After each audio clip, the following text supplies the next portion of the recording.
Dimp Digital Presents Idle Game Chat. Cool.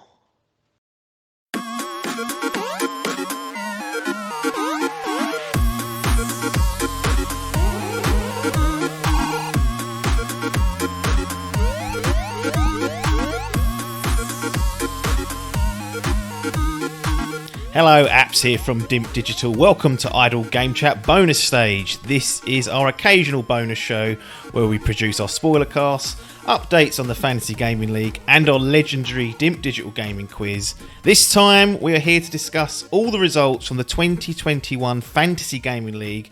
The results are in, the winners and losers have been decided, and it's time to chat about it and analyse it. I'm joined by one of the big losers this year. It's the one-time FGL Grand Prix winner and the former Fantasy Gaming League champion. It's Mark Smith Biff. How's it going? Yeah, not bad. Yeah, it's just I like the way that was described. Former winner. So, you know, it's all been taken off me. It happens so quick, doesn't it? 1 minute you're celebrating, the next minute you're in the gutters. That's the only thing. The good thing about the Grand Prix is that you it's not really a former or defending thing. You just sort of win it and that's always there. But to hear former Fantasy Gaming League champion is obviously a bitter pill to swallow. So that's the real spoiler at the top of the show, is that Biff has lost that title, and we're here to talk through that. I'm surprised we're even here doing this, to be honest, because usually it's hard to wrangle people when they've won the thing. They're out on the piss, they're taking drugs, doing whatever they want to do to celebrate a great win. But it's not often that a competitor who's just lost comes to me and proactively gets this organised, so I do appreciate it. Got a cloud hanging over me head and I want to get rid of it. Just be proactive, like you say. I don't want it hanging over me at Christmas. No, yes, you want to get rid of all the negative vibes and then start afresh next year. Yeah. Let's get to it then, Biff. You were scheduled to go head to head with the Webmaster Chappers. That was the original start of the year. You both picked your teams, you both picked your games, and we were off. I don't know what you did. You must have put some real pressure on him because he chose to withdraw from the competition. So that left Adcock, Paper, and Hall to manage that team between themselves. They were renamed the Coalition and run as a sort of quasi democracy in there. You had yourself and under the Team Adrian banner, Adkins, Logan, and Parkey. So a reasonably strong team there. Now, it was a hard-fought battle. The Coalition, as we've mentioned, came out on top of a score of 821, an average of 83. Team Adrian, your team, ended up with 733 and an average of 84. So for those doing the maths at home, basically Biff committed the cardinal sin and didn't get a full 10-game roster, and that's what ultimately cost him. And with no single winner, because the Chappers walked away and it was left as between the three of them to decide, the belt and the championship has been vacated, and whoever wins next year's FGL Championship will be crowned the winner, and hopefully they choose to defend it for the full year and we can just pass it on like we usually do. We will get into all the detail, but how does it feel at a high level to sort of make history there? Sort of lost to no one, and now you've sent our coveted championship into exile for a year. Yeah, I mean, if you're going to go out, you go out with a fucking bang, didn't you? With a blaze of glory. Take everyone with you. So what's happening next year then? It's not going to happen. So there will be a competition. I'll go through it at the end, but there's no one who has the championship as we speak. It's going to come back home with me. It might get a redesign, but there's no winner essentially. You've just lost it, and can't give it to three of them. So those three can't share it. And in that case, we vacate. The winner of next year's one will be the new champion. Hopefully, we don't get in this situation, but it's big pressure, this game. So, I can't really foresee anything else happening at some point in the future. Let's not bat around the bush when it comes to the era itself. As I mentioned, you got 9 out of your 10 games on. The Coalition got their 10 games on, and immediately it's almost impossible to win when that happens. The big mistake was plopping in Ori the Collection, and that was off the back of Horizon Forbidden West getting delayed. It was a hell of a year for delays and COVID and whatnot. I think that's definitely made it a tricky year. But we have to start with that sub, because I usually set you up in groups. Well, I do. I set you up in groups. So you, your team, myself, and if you wish to consult them for a transfer, you can. If they've got any ideas, they can throw it your way, and obviously you can choose to ignore them. And you did use that throughout the year. But with this particular sub, you chose not to. You came directly to me, didn't involve anyone else, no other viewpoints considered, and that was the most crucial one. That ended up costing you the title. So let's just go into that. What are we doing with this Ori sub? It was, Ori the Collection, for those that don't know, is a double pack of the Ori games that have been out for a few years now. So it's always a bit of a risk because we don't know if they're necessarily going to get scored and get their own Open Critic page, and that's what's happened. The package came out, the collection's out there for people to buy, but no sod reviewed it. So, I mean, walk me through that. Were you just banking on the other team hitting a bunker as well and getting a blank, or was it just a bit of pressure towards the back end, losing Horizon quite late? It was before the last transfer window, which left you one window to rectify it. Yeah, basically, it left me short, and I didn't consult the team. I just thought, fuck it, I'll put Ori in. I looked at previous scores; it had done all right, and I just assumed it would get a score. But because the Ori Collection had come out before, if I was right, wasn't I? But it got re-released onto the Switch, and it just never got a score for the Switch. Is that right? So what they did is they released them separately on the Switch, and they got their own Switch score, and then this was like a package deal. Fuck. So I mean, I can't help you when people make these sins. I have to keep quiet. But the good news is that because you did that, as soon as you dropped that in, that became public. That transfer, Hall jumped on that same grenade and cost himself, a shot at the Grand Prix. So at least you dragged someone down with you. Yeah, again, like I said, if you're going to go out, take someone with you. I mean, you made more subs as well. You made 4 subs compared to their 2. I think the biggest stinker was you had Hogwarts Legacy to start with, put the Prince of Persia remake in. That got delayed. That had to come out, and you had to put Scarlet's Nexus in, and Gran Turismo 7, another Sony game, delayed into next year for Pokemon. But it was a difficult year, in all honesty. But if you're going to be subbing in and flushing 10 points on Prince of Persia, you're going to be in trouble, aren't you? Yeah, I mean, I was doing the maths earlier, and basically I just fucked it with the subs. Yeah, if you like you say, you're going to cost yourself 20. I mean, there was 4 subs our team did. One of them wasn't my fault. That was Parky gave us GT, Gran Turismo. Yeah, Gran Turismo. So that had to go. But then I put Hogwarts in. As soon as I said Hogwarts and you locked that in, it might have even been you that laughed, and you was like, "Well, that's never coming out." So straight away from day dot, I was 5 points down. And then, in my defence, Prince of Persia was meant to come out in February or January. Then it got pushed to March, and then they just went, well, it will come out when it comes out, so good luck. And it just never came out. So that did fuck me 10 points. That didn't help. And then when you look at the difference between our scores, I didn't even have to, because I wanted to get when I put Ori in, I wanted something that was going to go quite high, because I knew I'd made so many subs. And if I hadn't made so many subs, I could have just subbed something like FIFA in, and it would have been a safe bet. Definitely come out, definitely get a score. But yeah, it sort of cost myself by fucking just blowing that, basically, by making 3 subs for one game. Yeah, I mean, Horizon was your top pick, so it's the first game you went to when you had the chance.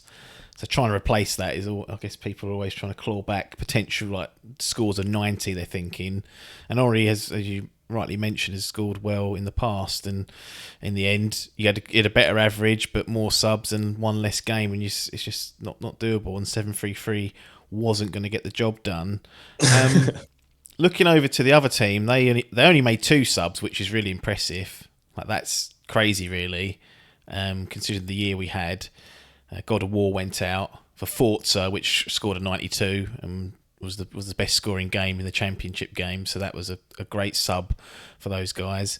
And then they got rid of Braid, got in Diablo Resurrected 2, that scored a half decent 80, and everything else was pretty solid. At what point did you realise you were fucked? Was it just, or did you believe as long as Ori scores, we've still got a chance? Because the difference would have been you'd have needed 89 points off that. So basically, I thought Ori I didn't know if it was going to, I didn't know I'd needed 89 points, but I thought it would get mid 80s. So I was banking on Ori. So I didn't really think I was fucked until the score didn't come out, and I was like, well, now I'm fucked, because it was too late by then. The ship had sailed. I couldn't make another sub, and even if I could, to then make 5 subs in one year, you know, you're chasing a 25-point deficit. So again, that'd be very hard to make that up. You'd have to score 3 or 4 90s, wouldn't you? So yeah, I was sort of fucked as soon as Ori wasn't coming out, and I found that out. Obviously, you've won the championship once before, and then as everyone else has since, you know, modern times, have only ever been able to have it that one time and not defend it. What if you were back in this situation before? Anything you'd learn or change for the next time if you managed to force your way in? Not really. I think I'd done all right last year. I made a lot of good subs, and this year I think I was just a bit, like you say, with the delays coming out. It you know, I didn't know that Prince of Persia from coming out in January, then getting delayed till March, then just not coming out. Again, Horizon Forbidden West, I thought that would come out because it was meant to be the end of the year, so I was like, there's plenty of time. And I think they've only delayed it till January, so you know what I mean? I'm only like a month out, or a couple of months out. So it's a bit of a kick in the balls, and I think I was a bit unlucky. But I just got desperate in the end, and then maybe in hindsight, you know, should have just gone for something that would have come out, would have made it a little bit closer. But if they've only made 2 subs and I've fucked around making 3 on, you know, myself, then you're always gonna like trying to push water uphill, and you ain't gonna do it. No, I haven't done the maths, but it felt like it was a low scoring year in terms of the games that come out, and even, you know, just anecdotally, I think we can all agree that it's not been the best year for games in terms of absolute pile drivers that we all want to play and everyone's playing. It's a bit, you know, it's a bit light, I would say.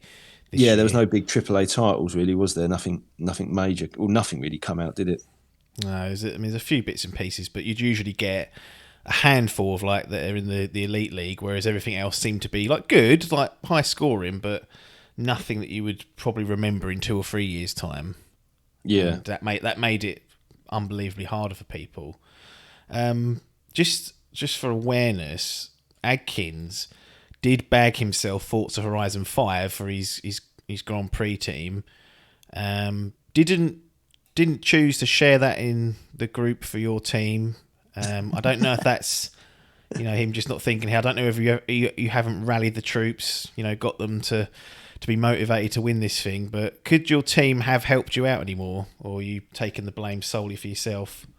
No, I'm going to take the blame solely myself here. I mean, I wrote down the scores they gave me. So Adkins gave me Resident Evil 8, Village, that scored 84, and he gave me Halo Infinite, which is 86. Yep. Loden gave me Footy Manager, which was 86, and he gave me Super Mario World 3D Bowser. Is it Bowser Fury? Yeah, that was 89. Parky gave me Mass Effect Legendary Edition, that was 87. And I know he gave me Gran Turismo, and that fucked, but, you know, out of that, they gave me 5 games, and the lowest scoring was 84. Yep. So really, there's only one person you can point there. I can't really, you know, if you said, give me 6 games, all right, we'll give you 5 that score over 84, you go, well, that I've won. There's no way I can blow that. But yeah, I managed to. So, you know, impressive in a way. Did they nick any subs that you were playing? I mean, the only 2 subs they made was Forza and Diablo. Were either of them on your radar at any point during the year? Not really, no. I don't know anything about. I mean, I have played Forza, but I don't really like it. And the thing is, it's stupid because you shouldn't go on games you like. You should just have a look at the scores, basically. And Diablo, I don't know anything about Diablo, and I didn't even think to look at other scores, and I didn't even know it was coming out. So yeah, it wasn't on my radar at all. Bit of a blind spot there. Another you know, pivotal moment in this narrative, this competition that's been long running now, is Adkins had an unbeaten streak of 4 years. He'd only ever been on the winning side of the Fantasy Gaming League, and you've come along and snapped that. A 4-year streak, 1,000 odd days unbeaten, and that's been flushed. I mean, how are you still friends with him? That I do feel quite bad about that, because I put Adkins in my team because I thought, well, if he's in your team, you win. It's as easy as that, and it worked the first year. And you know, I've fucked him, haven't I? I've really ruined his reputation for 100%. So that's gone. So yeah, that's probably why I didn't come out of us the other week, wasn't it? But yeah, I really ruined that reputation for him because he was just a safe pair of hands. And even this year, he's not as if he's not pulled his weight because, like I said, an 84 and an 86, he's pulled his weight, and I haven't pulled mine. So I've, ruined his 100%. No, unbelievably, in your team, your top scorer was Logan with 175. I mean, he gets a lot of stick, that boy, but he's proven to be useful. He gave me Footy Manager, and I just thought, he's Footy Manager spreadsheet simulator again. But 86. But again, I don't think to look at that sort of game because I think it's crap. But I need to stop thinking about what game I actually play and what game I like, and just what is it scores. Just go for that sort of tactic. Yeah, that will definitely be recommended. Okay, we won't keep drilling on about it. In the end, the Coalition, which was a three-way co-op team with Hall, Paper and Adcock, ended on 8-2-1, and like I said, you ended on 7-3-3 with one game missing. Let's just run through a few of the stats for the season, maybe get a bit of reaction. Highest picked game, so this is across both competitions, was Paper, and he got a bit lucky with this, but it was the Final Fantasy 15 expansion Endwalker, which dropped on a 94. It debuted at a 97 because only 4 people had reviewed it, and I think 3 of them gave it a 10 and everyone gave it a 9 or a 9.5. I can't remember exactly what it was now. So it's dropped already. It's gone down to like 93 already. So it's slowly coming into more sort of realistic terms. But when the checkered flag went out, it finished on a 94. So he managed to pick out the best game within the competition. MVP. So this is the person who scores the best in the team game for their said team. That was Mr. Hall. So Mr. Hall won the MVP award of 176 over his 2 games and no substitutes. That's 2 years running that he's won that, and he's the only man to win it twice, let alone do it on a streak. So, I mean, you've got to think about maybe Hall next time. If you're looking at it, these are the sort of stats that have been wheeled out. I mean, Hall picks good game. I think he loses interest. He picks 4 good games, and then it just goes, that will fucking do for the other ones, and then it all blows up in his face, doesn't it? But I mean, that's an impressive stat to have. Absolutely. And then for the actual Grand Prix itself, which is the 6 guys that are in the teams, they go head to head. So very tough competition because the amount of games that are needed, in theory, there's got to be 60 games listed out. Because you can't have any duplicates, and for all the guys managed to get 10-game rosters, so we had 40 games battling it out. Parky came out on top, and it was an absolutely titanic battle. The top 4 competitors were split only by 4 points.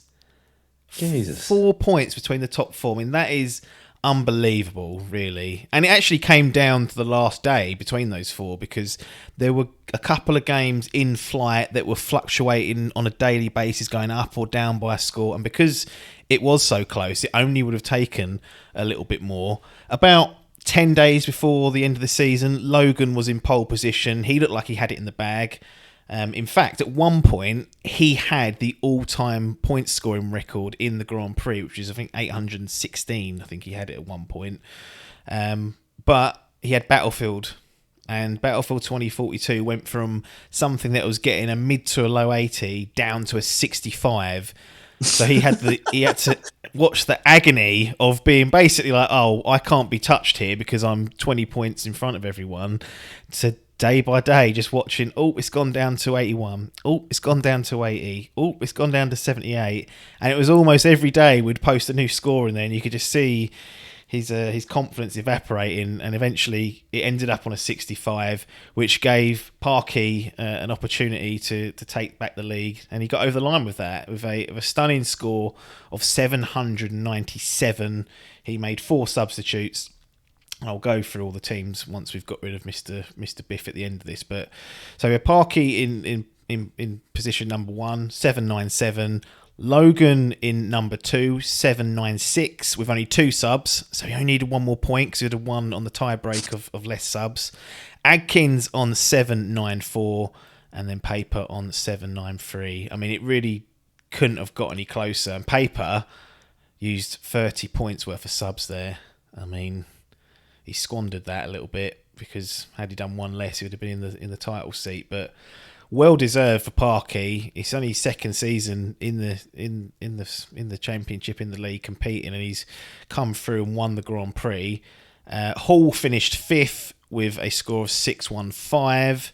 He missed 2 games, and Adcock finished last, unsurprisingly, with a score of 554.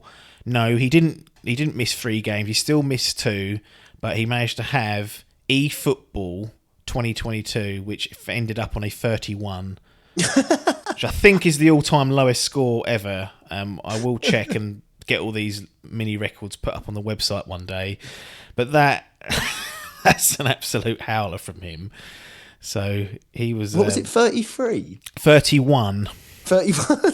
I mean, that is just... That's like I've made the game. No, I remember when you put... What was that, Agony one year? Yeah. And it got like a 40 odd and was all like, bloody hell, how have you managed that? Well, it's been topped at least. Maybe you should do a side game next year, and then everyone picks one game and you have to try and pick the lowest scoring game you think. You get a little side point for that. But you'll do well to beat fucking 31 points. No, that is one of the worst scoring games in a long, long time we've had in it. And for the whole year. I mean, I'm sure there were like lower profile games, but that's the old Pro Evolution Soccer license flushed away. Brand new start. Let's get a fresh start, Konami. 31. So that's no good for them. So next year, so we lost Chappers as a competitor, as we said. So there will be some new blood injected into the Grand Prix. So we've got a full field of 6 competitors. Biff will be dropping down to the Grand Prix as per the regulations. And there's a couple of free agents out there that I'm trying to negotiate with. Tricky over this sort of time period. They're taking time off and all that. Asking for silly money, some of them. So it's still up for debate who's gonna come in and enter the field. But with regards to who's going to face Parky, so he's the Grand Prix winner, so he goes naturally straight into the championship game. As I said, we don't have an individual winner, so was in a bit of a jam here.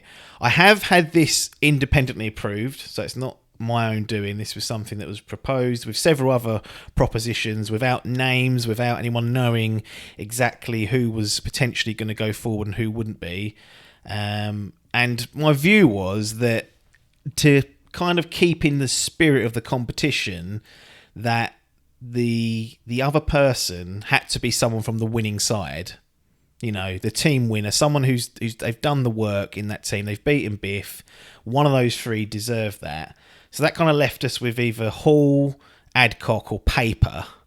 Those are the kind of 3 that we were looking at. There were various ways we could have done it, but ultimately it felt the fairest way to do it would be to settle it on who scored the best in the Grand Prix out of that team, because that is the hardest competition there. That was Paper. He will be taking on Parky next year. So he's back in the hot seat. That Paper guy is back to annoy people. But if you've faced Paper and beaten him, you've beaten that cunt quite handedly, actually, knocked him off his perch. What do you think of that, first of all? And then I'll have a follow-up after. Well, it's annoying he's back on his perch because, you know... I mean, you've done it. Yeah. It's your own doing again. Yeah, but I thought Chappers would take it, and he wins in grace, and he has a bit of decorum about it. But obviously he's gone now, and then you've got Piper, who has the fucking no grace, no decorum, and is insufferable. So yeah, I'll back Parky. Hopefully Parky will pick me in his team. I don't want to get put into fucking Paper's bag of shit.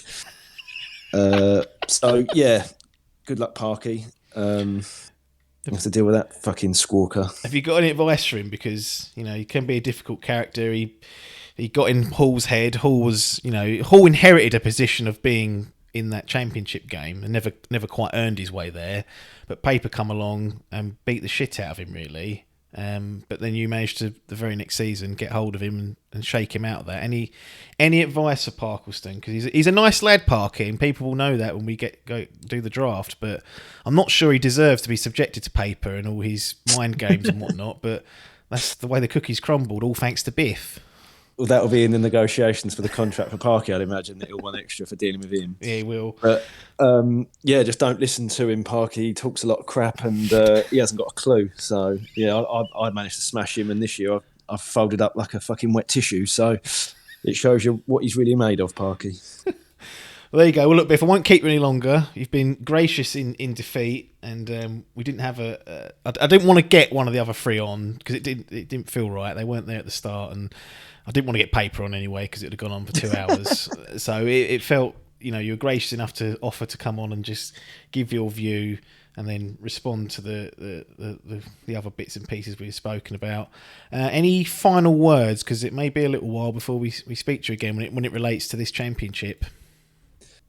No, not really. I've got no closing comment. Just, sorry for the team. Sorry that I blew it. And thanks for the help, lads.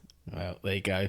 Biff, thanks for joining us. And those that are listening or watching, hang about because I'll deep dive into the Grand Prix teams. Cheers.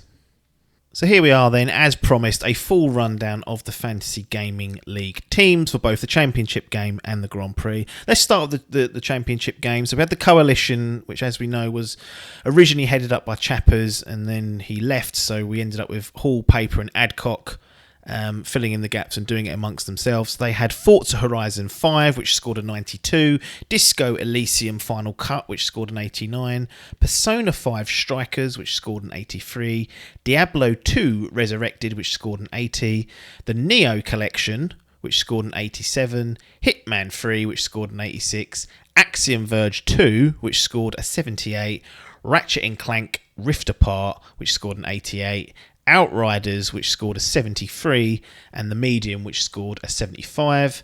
They had 2 substitutions, which incurred a 10-point penalty. They subbed out God of War Ragnarok for Forza Horizon 5, and also Braid Anniversary Edition went out for Diablo Resurrected. Total points 821 with an average of 83. We then move on to Team Adrian, which was Biff's team and comprised of Logan, Adkins and Parky. So we had Ori the Collection, which was the big error, scored a blank, no points, no score there.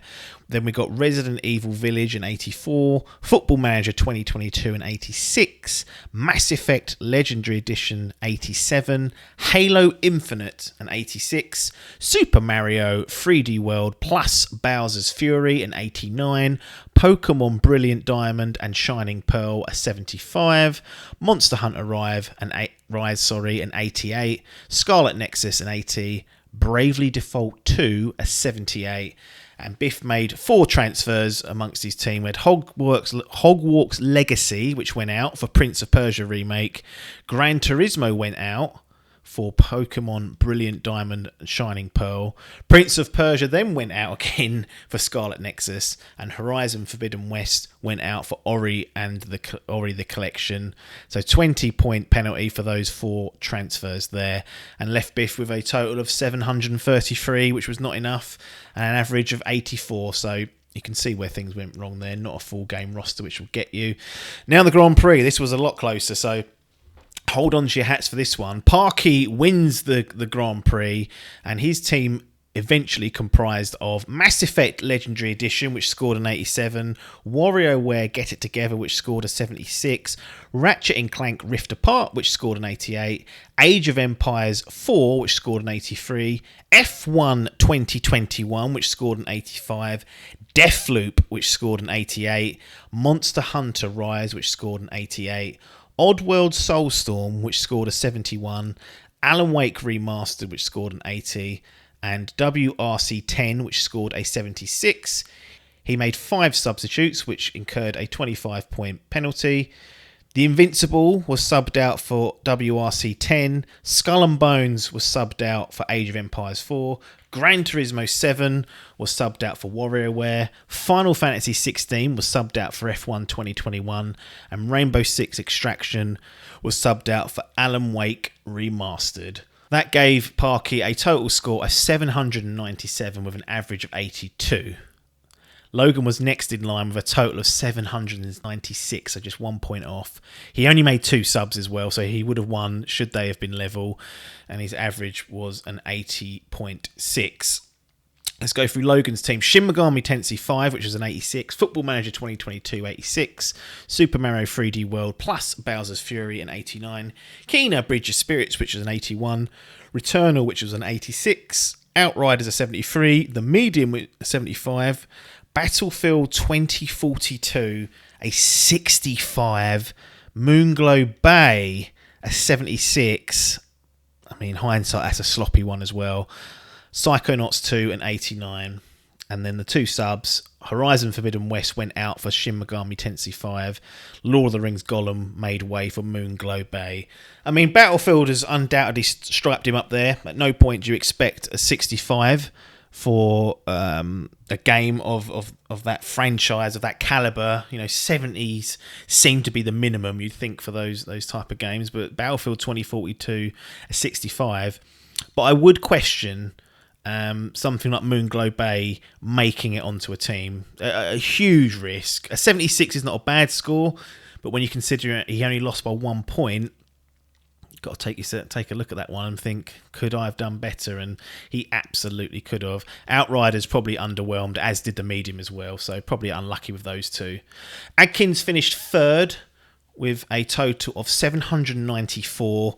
He made 4 substitutes, so a 20-point penalty, and had an average of 81. His 10 games were Resident Evil Village at an 84, Disco Elysium, The Final Cut, which was an 89, Halo Infinite, which was an 86, Back 4 Blood, a 76, Far Cry 6, which was a 77, Forza Horizon 5, a 92, Death Stranding Director's Cut, which was an 86.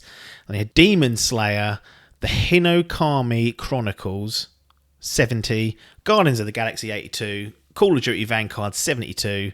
And that left him with the 794. The subs were Gotham Knights thrown away for Forza. Lego Star Wars, The Skywalker Saga, subbed out for Death Stranding Director's Cut. Scorn subbed out for Guardians of the Galaxy. Shadow Warrior 3 subbed out for Demon Slayer. So he was a couple of points off Logan in the end.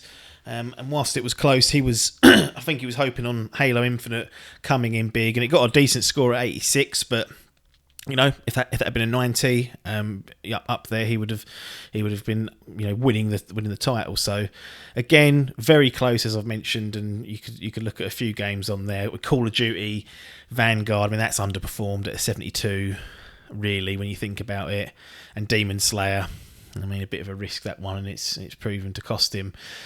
Paper was in fourth, so unbelievably finished outside the medal positions after what is considered a good score here. So he was 793 with an average of 82. He made 6 subs, so a 30-point transfer penalty installed. And again, he was less than sort of 5 points off it in the end. And did you need to make all those subs? We will never know. But let's go through his final team, and then we'll do the subs after. Persona 5 Strikers, 83. Hitman 3, 86. Final Fantasy 14, sorry. Endwalker, I think I called it 15 earlier on in the podcast. That got a 94. Lost Judgment, 83. Monster Hunter Stories 2, Wings of Ruin, 81. Diablo 2 Resurrected, 80. Little Nightmares 2, 83. Mario Party Superstars, 80.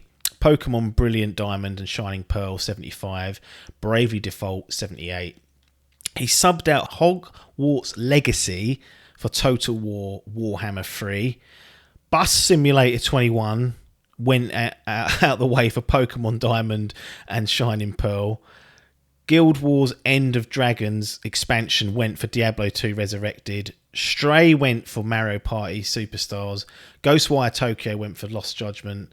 And then Total War 3 went in for Final Fantasy 14 Endwalker. So that was a big sub, because that got him the highest score, and that was the highest scoring game in the competition. So again, shows how competitive it was when he ended up with the highest scoring game out of all the teams and still could only finish fourth. But I mean, you look in there at some of the throwaway games he chucked in early doors. I mean, the Guild Wars expansion, I mean, there's probably a good chance it was coming out, but they're niche, these MMOs, when it comes to the gaming press and getting the reviews in. Bus Simulator 21. I mean, what was he thinking there?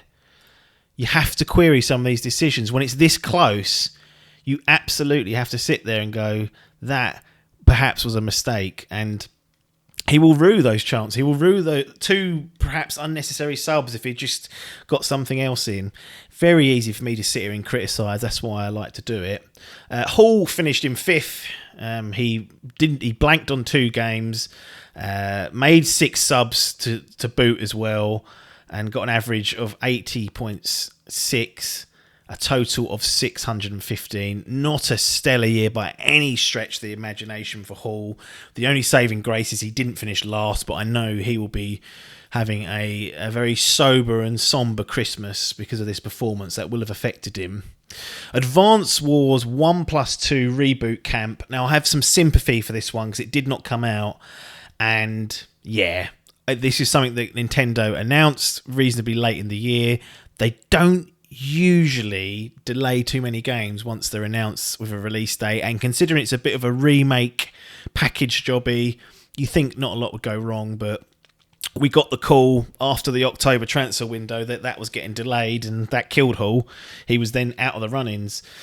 He then had the Neo Collection, which was an 87, Neo Replicant, which was an 83, Final Fantasy VII Remake Intergrade, which was an 86, and he fell for the trap that Biff had put out there. Ori the Collection, blank, not there. Crisis Remastered Trilogy, 77, Metroid Dread, 87, Origami 2, 64. So that would have hurt him regardless. New Pokemon Snap, 80. Life is Strange 2 Colors, 81. So like I said, Hall know that's not good enough at any level. The competition is fierce and it's just getting better and better each year, getting closer and closer. People are waking up, and when you make key critical mistakes like that, you're always going to struggle to make a dent in the top performers. Finally, we move on to Adcock. A torrid year. He's had a torrid time, really, in this fantasy gaming Grand Prix.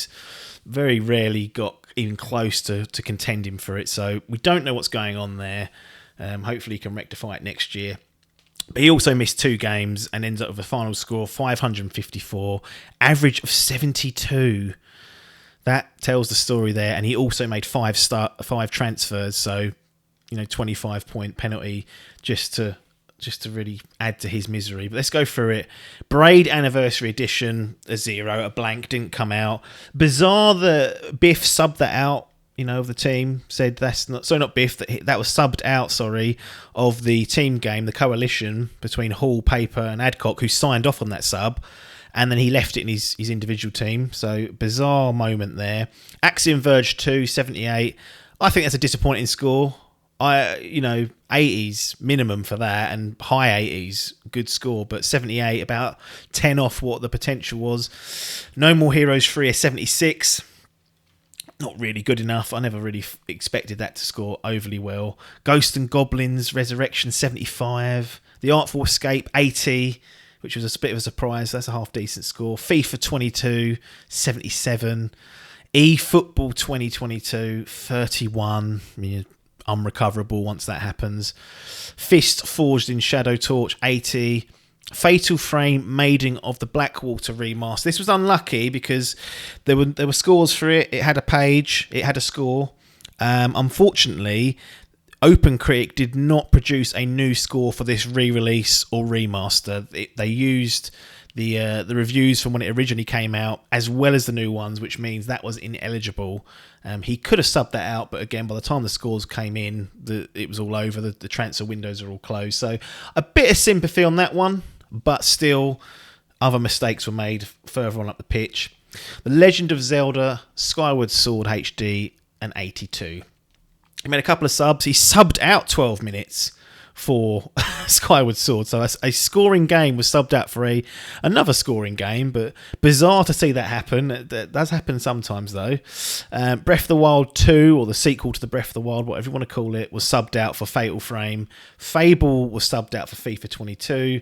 Hollow Knight Silksong was subbed out for Fist.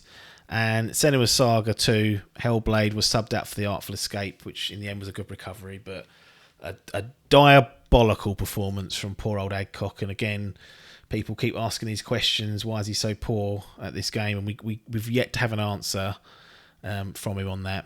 But that's it. That's all the scores on the doors as the season ended for the Fantasy Gaming League. A great season as always. A very difficult one, given the challenges with delays and a bit light on the big marquee game front, but still plenty to choose from. Still 4 fantastic teams in the Grand Prix that went tooth and nail right to the very, very last day. So it can be done even in these difficult years. And let's see what happens next year with some of the big hitters that were moved out of 2021 arriving in 2022, kind of looking cluttered from a player's perspective. But I don't know how that's going to play out in the Fantasy Gaming League. As always, thanks to all you guys for listening or watching our content. We do appreciate it. And to the competitors, to Chappers who led the team for the first part, to Hall, Paper, Adcock, Biff, Adkins, Logan, Parkey. Thank you for putting effort into these teams and taking it semi-seriously. It's appreciated. It's good fun. I like to think you guys enjoy it. So we'll continue to do this until I say no, basically. You're trapped doing it now, which is unfortunate for you guys, but I'm sure you'll get over it. And when you eventually win that coveted Dimp Digital Fantasy Gaming League Championship belt, it'll make all the difference. Anyway, nothing more for me to say here, though, other than it's Parkey v Paper in 2022. Ta-da.